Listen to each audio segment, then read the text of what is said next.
오늘 말씀은 예수님의 재림에 대한 말씀을 좀 나누도록 하겠습니다.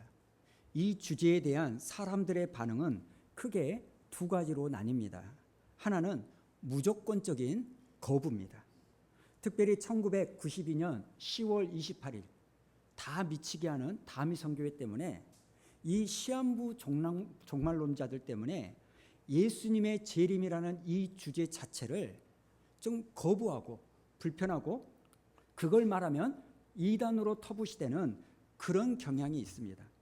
그런가 하면 반대로 재림이라는 이 주제에 대하여 비정상적이고 너무나 과도한 집착을 가진 사람들도 있습니다. 그러니까 관심이 없는 사람은 전혀 관심이 없고 또 관심이 있는 사람은 너무나 과도한 관심을 가지고 있는 거예요. 저는 오늘 이 말씀을 통해서 성경이 말하는 부분을 제대로 알기를 소원합니다. 여러분, 성경이 말하는 것, 사람이 해석하는 것, 사람이 경험한 것이 아니라 성경이 말하는 것을 우리가 분명히 알아야 돼요. 여러분, 우리가 말씀을 읽거나 말씀을 들을 때 내가 모르는 어떤 정보, 인포메이션, 이걸 얻기 위해서 말씀을 읽으면 안 됩니다. 우리가 말씀을 읽고 듣는 이유는요, 트랜스포메이션, 변화받기 위하여 말씀을 듣고 있는 거예요. 그래서 오늘 말씀을 통해서 건전한 성경적인 예수님의 재림 신앙이 우리 가운데 뿌리내리기를 축복합니다. 자, 35절에 있는 말씀을 우리 한번 다 같이 읽어볼까요? 시작. 허리에 띠를 띠고 등불을 켜고 서 있으라. 너희는 마치 그 주인이 혼인집에 돌아와 문을 두드리면 곧 열어주려고 기다리는 사람과 같이 되리라. 아멘. 여러분, 오늘 말씀은 분명히 예수 그리스도는 이 땅에 다시 오신다, 이걸 말하고 있습니다. 마치 주인이 혼인집에 갔다 돌아오는 것처럼 예수님은 확실하게 다시 오실 거라고 성경에 말합니다. 사람들이 뭐라 말하든지 간에 우리 교회의 궁극적인 소망은 예수님의 재림인 줄로 믿습니다. 자, 그렇다면 여러분, 예수님의 이러한 재림을 위하여 우리가 무엇을 해야 될까요? 37절에 보니까 이렇게 말합니다. 주인이 와서 깨어있는 것을 보면, 또 40절에 보니까 그러므로 너희도 준비하고 있으라. 그러니까 우리는요, 예수님의 재림을 위하여 깨어 있어야 되고 또 준비하고 있어야 되는 거예요. 그런데 제가요, 이 부분을 좀 설명드려야 될 것 같습니다. 여러분, 왜 우리가요 시한부 종말론자를 경계하느냐? 똑같이 그들이나 우리는 예수님의 재림을 사모합니다. 시한부 종말론자들이요 예수님의 재림을 사모하는 것, 이건 사실 문제가 없습니다. 준비해야 된다, 깨어 있어야 된다, 그렇게 말하는 것이나 우리도 똑같이 그렇게 말합니다. 그런데 가만히 살펴보면 이 시한부 종말론자들, 이들이 말하는 것은요 성경이 말하는 것과 조금 어긋난 부분이 있습니다. 똑같은 이야기를 하는 것 같은데 미묘한 부분에 있어서 다른 거예요. 그럼 뭐가 다를까요? 왜 깨어 있어야 되고 어떻게 하는 것이 깨어 있느냐, 이 부분에서는 정통적인 성경과는 조금 다른 해석을 하는 겁니다. 그래서 제가 오늘 이 부분을 말씀드리려고 합니다. 보통은요 시한부 종말론자들은요 깨어 있어야 된다, 준비를 해야 된다, 이런 이야기를 많이 합니다. 물론 이 말은 틀린 말이 아닙니다. 그런 이야기는 성경이 말하고 있습니다. 그런데 시한부 종말론자들은요 깨어 있어야 되는 그 이유를요 10중8구 이렇게 설명해야 되는 거예요. 우리가 왜 깨어 있어야 되는지 너희가 아느냐? 지금이 바로 마지막 때니까, 지금이 말세니까, 지금 일어나는 여러 징조들을 봐봐라. 베리집도 나오고 유럽 나라가 EU로 묶어지고, 지금 저 중동 봐봐, 이스라엘과 이란이 그리고 아랍 국가들이 지금 전쟁을 일으키고 있는 거 아니냐? 지금 처처의 기근과 전쟁이 일어나고 있다. 이런 여러 가지 일들을 보니까 재림이 곧 온다. 그러니까 우리는 깨어 있어야 되고 준비해야 된다. 보통 시한부 종말론자들은요, 이런 식으로 설교를 합니다. 그런데 여러분, 오늘 말씀을 가만히 잘 보십시오.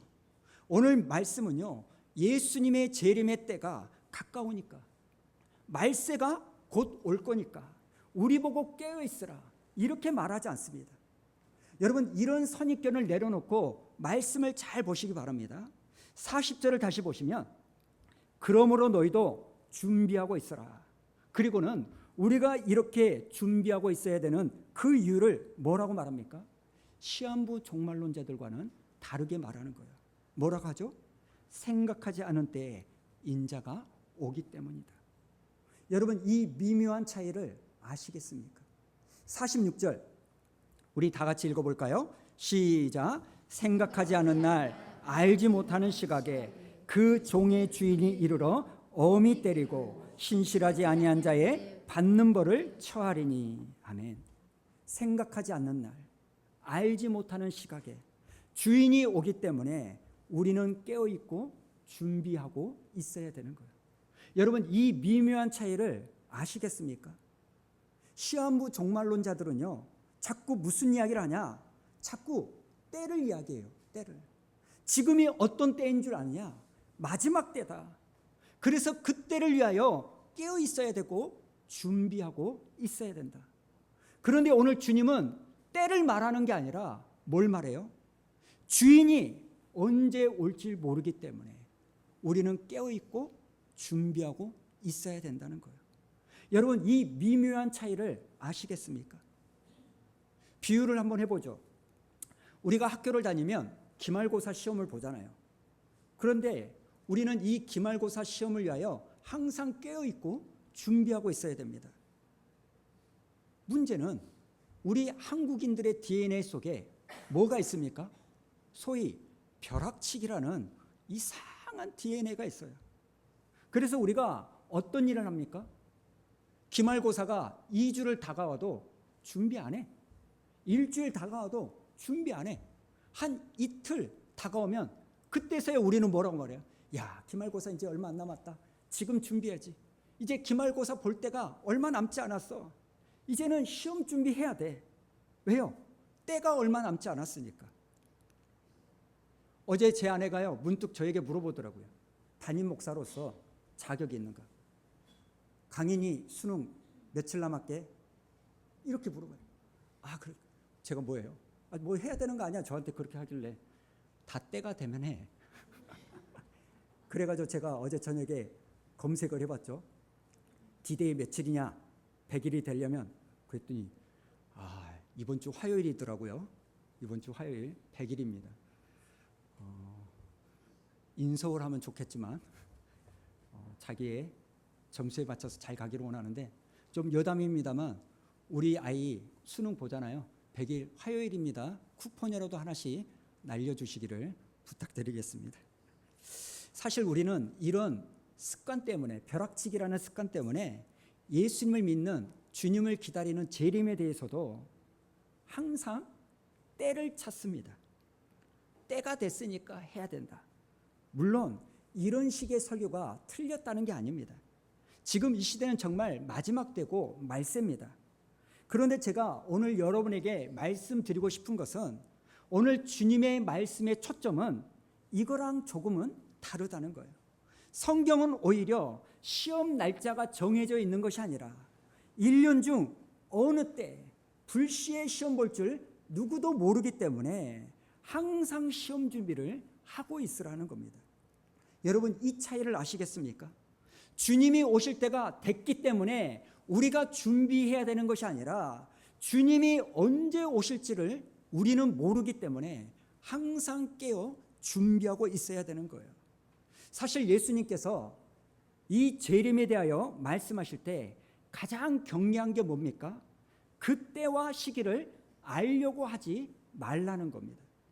마태복음 24장 36절에 보니까요, 그러나 그날과 그때는 아무도 모르나니 하늘의 천사들도 아들도 모르고 오직 아버지만 아신다는 겁니다. 사도행전 1장 7절에서도 이르시되 때와 시기는 아버지께서 자기의 고난에 두셨으니 너희가 알 바가 아니라는 거예요. 그런 여러분, 예수님은요 너무너무 때 이러지 말라는 거예요. 지금 때가 마지막 때라서 주님의 재림을 준비해야 될 것이 아니라 우리 주님이 언제 오실지 모르기 때문에 우리는 항상 깨어 준비하고 있어야 되는 거예요. 여러분 이해가 되십니까? 우리는 이 차이를 분별할 수 있어야 돼요. 마태복음 25장에 보면 슬기로운 5처녀와 미련한 5처녀, 10처녀의 비유가 나옵니다. 그때도 주님이 어떤 결론을 내리십니까? 자, 24장 13절 읽어볼까요? 시작. 그런즉 깨어있으라. 너희는 그날과 그때를 알지 못하느니라. 아멘. 저는 오늘 이 말씀 앞에서 우리가 이전에 가졌던 잘못된 선입견을 내려놓기를 축복합니다. 때, 말세, 재림의 날짜, 여러분 그렇게 중요하지 않습니다. 왜요? 주님은 불시에 내가 예상하지 못한 때에 도적과 같이 임하시기 때문입니다. 자, 그렇다면 여러분 왜 주님은 이 재림의 날짜를 알려주지 않는 걸까요? 이유는 간단해요. 주님은요 저와 여러분의 본성을 너무나 잘 알기 때문이에요. 만약에 우리에게요 이 재림의 날짜를 알려줘봐요. 그럼 어떤 일이 일어날까요? 주님이 그때 오신다고? 그러면서 막 준비할까요? 아니요. 주님이 예를 들어서 한 20년 후에 오신다. 그걸 알면 우리는요 그 20년 동안 내 마음대로 살 거예요. 20년 되려면 아직 멀었다고.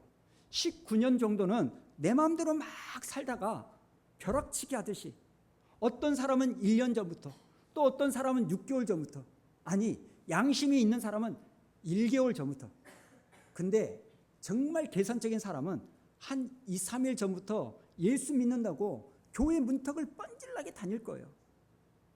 여러분 이걸 주님이 아시기 때문에 때와 시기를 말해주지 않아요. 여러분 주님이 언제 오실지 모르기 때문에 그러기에 우리에게 깨어있으라고 말씀합니다. 그런데 놀라운 것은 뭔지 아십니까? 오늘 말씀해 보니까 참 새로운 것이 숨겨져 있어요.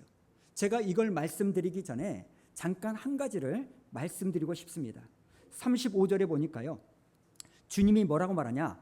허리에 띠를 띠라 이렇게 말합니다.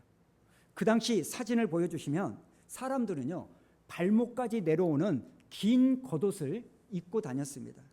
그런데 이렇게 긴 옷을 입은 채로는 일을 할 수가 없으니까 일을 하려면 치마를 걷어 올려가지고 허리띠로 불끈 매는 거예요.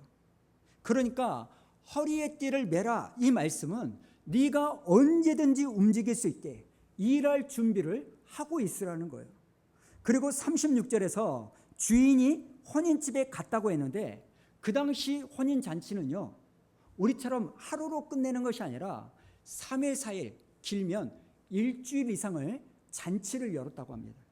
그러니까 종들은요 자기 주인이 오늘 밤에 돌아올지 내일 돌아올지 모레 돌아올지 일주일 후에 돌아올지를 알 수가 없는 거예요. 여러분 이 그림이 그려지십니까?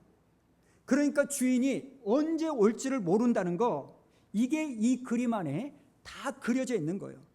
그래서 깨어있는 것 말고는 이 종들이 할 수 있는 게 없습니다. 그런데요 중요한 건 이겁니다. 저는 오늘 말씀을 읽으면서 특별히 37절에 나오는 이 말씀이 정말 눈길이 갔습니다. 자, 37절을 보여주십시오. 주인이 와서 깨어있는 것을 보면 그 종들은 복이 있다. 여기까지는 이해가 돼요. 그런데 그 다음을 잘 보십시오. 내가 진실로 너희에게 이르노니 주인이 띠를 띠고 그 종들을 자리에 앉히고 나와 수종하리라. 여러분 한번 생각해 보세요. 이게 말이 됩니까? 주인이 혼인잔치에 돌아왔으면 종이 주인의 시중을 들어야 되는 거 아닙니까? 종이 주인의 상을 차려야 되잖아요. 그런데 지금 주님은요 거꾸로 말하는 거예요. 주인이 띠를 떼요. 주인이 종들을 식탁에 앉힙니다. 그리고 주인이 그 종들을 위하여 시중을 드는 거예요. 여러분 놀라운 게 여기에 하나가 더 있습니다. 헬라어 원문을 보면 35절에요. 종들에게 허리에 띠를 띠라 이 말씀과 37절에 주인이 띠를 띈다 이 말씀이 똑같다는 거예요. 그러니까 뭘 의미할까요? 종에게 명령하신 그 동작을 이제 주인이 똑같이 종들에게 해주는 거예요. 여러분, 종이 입어야 될 일꾼의 복장을 주인이 입고 있습니다. 그런데 이것은요, 그 당시 세계에서는 있을 수가 없는 모습이에요. 그리고 예수님도 이걸 아셨어요. 그 증거가 누가복음 17장에 나오는데요. 자, 17장 7절 우리 한번 읽어볼까요? 시작. 너희 중 누구에게 밭을 갈거나 양을 치거나 하는 종이 있어 밭에서 돌아오면 그대로 곧 와 앉아서 먹으라 말할 자가 있느냐? 없다는 거죠. 그런데 8절에 뭐라고 말합니까? 도리어 그대로 내 먹을 것을 준비하고 띠를 띠고 내가 먹고 마시는 동안에 수종 들고 너는 그 후에 먹고 마시라 하지 않겠느냐? 여러분, 이게 그 당시에 정상적인 종과 주인의 관계입니다. 그런데 오늘 말씀에서는 그 정상적인 관계가 뒤집어진 거예요. 주인이 종의 자리에 내려오고 종이 주인의 자리에 앉습니다. 그래서 예수님께서 37절을 보여주시면 이 말씀 앞에 진실로 이 말씀을 덧붙이는 거예요. 내가 진실로 너희에게 이르노니. 이 말을 듣는 제자들이 믿지 않을 것을 알기에 힘주어 말씀하는 겁니다. 사랑하는 여러분, 여기에 나오는 주인이 누굽니까? 예수 그리스도세요. 예수님은 잡히시던 그날 밤 마지막 만찬 자리에서 어떻게 말씀하셨냐? 누가복음 22장 27절 우리 한번 읽어볼까요? 시작. 앉아서 먹는 자가 크냐 섬기는 자가 크냐? 앉아서 먹는 자가 아니냐? 그러나 나는 섬기는 자로 너희 중에 있노라. 여러분, 우리 주님은 처음 이 땅에 오셨을 때도 섬기는 자로 오셨고 십자가에서 자기의 목숨을 내어주셔야 되는 그 시간에도 섬기는 모습으로 자기의 목숨을 내어주셨고, 그리고 다시 오시는 그날에도 주님은 띠를 띠고 저와 여러분을 섬겨주시겠다고 말씀하십니다. 그러니까 여러분, 주님의 재림은요, 하나님의 심판이기 전에 잔치상인 줄로 믿습니다. 그것도 우리가 주님께 차려드려야 되는 상이 아니라 주님이 우리에게 차려주시는 상이라는 거예요. 여기서 극명하게 달립니다. 오늘 말씀은요, 지난주에도 말씀드렸지만 무리에게 주시는 말씀이 아닙니다. 제자들에게 주시는 말씀이에요. 뭘 의미할까요? 하나님을 믿는 당신의 제자들에게 주님의 다시 오심은 심판이 아니라 잔치의 자리입니다. 이 말을 뒤집으면 예수님의 제자가 아닌 무리들에게는 예수님의 재림은 심판일 수밖에 없다는 거예요. 누가복음 22장 30절에서도 너희로 내 나라에 있어 내 상에서 먹고 마시게 해주겠다는 거예요. 그렇다면 여러분, 우리는 주님의 재림을 기다리는 이 기다림이 달라져야 될 줄로 믿습니다. 기다림에도 두 종류의 기다림이 있잖아요. 병원 대기실에서 내가 검사했던 그 검사 결과를 기다리는 그 마음일 때는 어쩝니까? 혹시 내가 암이 아닐까? 혹시 내가 중병이 있는 건 아닐까? 내가 수술해야 되는 것은 아닐까? 여러분, 그 기다림은요, 두려움의 기다림이고 심장이 내려앉는 기다림입니다. 그런데 여러분, 군대가 나들이 제대하는 그 날을 기다리는 어머니의 기다림은 다른 거예요. 달력에 동그라미를 쳐놓으면서 빨리빨리 그날이 오기를 사모하며 기다리는 거예요. 똑같은 기다림임에도 불구하고 누구를 기다리냐에 따라서 이 기다림의 색깔이 완전히 달라지는 거예요.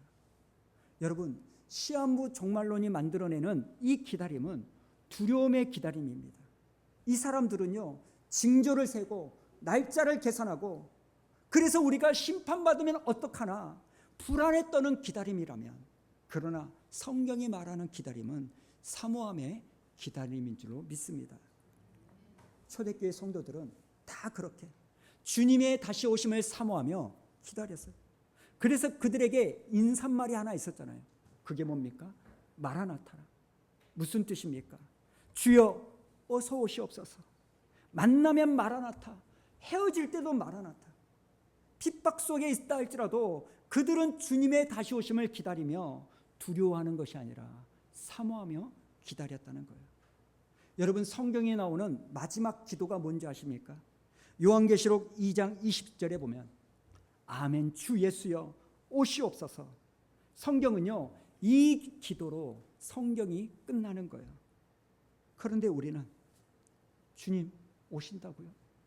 나 아직 못 해본 거 많은데, 나 결혼도 못 해봤고 아이도 못 낳았는데 주님 좀 더 있다 오시면 어쩔까요? 이런 게 아니라 나를 위하여 상을 차려주시는, 나를 시중 들기 위하여 나에게 복 주시기 위하여 오시는 그러한 기다림이 저와 여러분 가운데 있기를 원합니다. 여러분, 어떤 사람이 이러한 기다림을 할 수 있을까요? 딱 하나예요. 오시는 그분이 어떻게 오는 분인지 정확히 알기 때문입니다. 32절에 보니까 너희 아버지께서 그 나라를 너희에게 주시기를 기뻐하노라.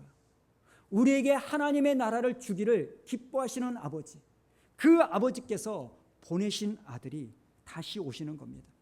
주님의 다시 오심은 우리를 심판하게 하여 우리의 무엇을 빼앗게 하여 오시는 것이 아니라 주기로 한 그 나라, 우리에게 상을 차려주시게 하여 이 땅에 오시는 줄로 믿습니다. 그래서 여기 38절 이 말씀이 은혜인 거예요. 주인이 혹 이경이나 혹 상경에 이르러서도, 이경과 상경이 몇 시입니까? 밤 12시와 새벽으로 넘어가는 그 시간이에요. 가장 졸린 시간이고 가장 깨어있기 어려운 시간입니다. 그런데 그 시간에 깨어있는 종들은 복이 있다는 거예요. 여러분, 어떻게 이 종들이 깨어있을 수 있을까요? 문을 두드리는 그분이 나를 벌하러 오시는 것이 아니라 나에게 식탁을 차려주시고 나를 안치러 오시는 분이기에 우리는 기쁨으로 기다릴 수 있는 줄로 믿습니다. 그런데 오늘 말씀해 보니까 주님이요, 이렇게 하고 끝내는 것이 아니라 갑자기 그림 하나를 덧붙이십니다. 그게 뭐냐? 39절에 나오는 도둑 이야기예요. 주님은요, 왜 자기를 도둑으로 비유하실까요? 이유는 딱 하나예요. 도둑은요, 애고 없이 갑자기 들이닥치기 때문입니다. 여러분은 도둑이 내가 몇 날 몇 시에 어떻게 도둑하겠다 이렇게 알리고 도둑질하는 사람은 못 보셨을 거예요. 여러분, 그런 도둑은 없습니다.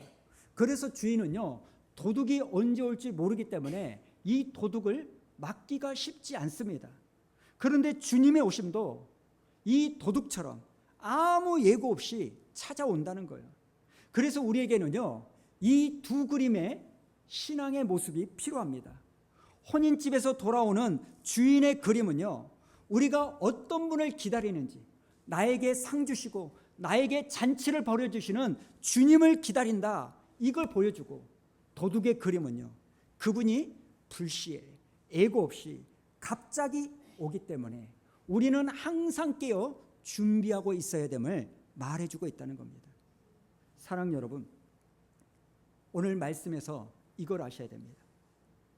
내가 동의하든 동의하지 않든지 간에 우리 주님은 반드시 오십니다. 그러나 그때는 아무도 모르는 거예요.